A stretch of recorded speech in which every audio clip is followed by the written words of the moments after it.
Hello po, welcome back sa aking channel, Lovely Soul. Ngayon po, ang video is about sa kaibahan ng Chosen One sa spiritually awakened. So, ang Chosen One po is hindi pa sila pinapanganak, nasa sinapupunan pa lang ng kanilang mga ina, is pinili na sila ni Heavenly Father. Okay? So, malalaman mo kung chosen one ka dahil sa mga signs. Okay? Mayroon kang kakaibang spiritually powers. Okay? Malalaman mo yan sa sarili mo kung chosen one ka. Okay? Kasi nga, meron kang spiritually powers na wala sa iba, na kakaiba. Okay? While yung mga spiritually awakened, tinawag sila, they are being called to serve God, to serve Heavenly Father in God's perfect time.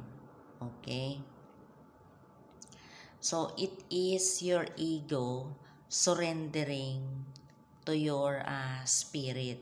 So, ito yung ego mo na nagsusurrender ka na sa yung spirit. Okay?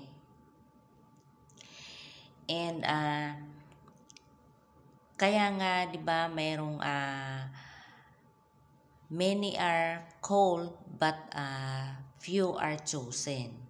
Kasi sa panahon ngayon, maraming mga na-awaken pero hanggang doon na lang sila. Hindi nila itinuloy-tuloy.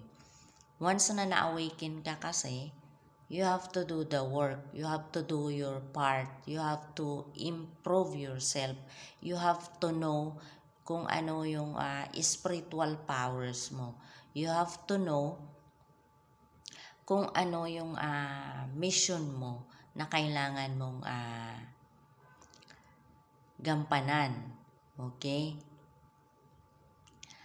So, once na na-awaken ka, kailangan ituloy-tuloy mo na. Kasi, tinawag ka ng Panginoon to serve Him, to serve His people. Okay po, Lovely Soul? So, yun po yung kaibahan ng Chosen One at saka ng mga spiritually awakened. Okay? So, yun lamang po. Thank you for watching. God bless and I love you.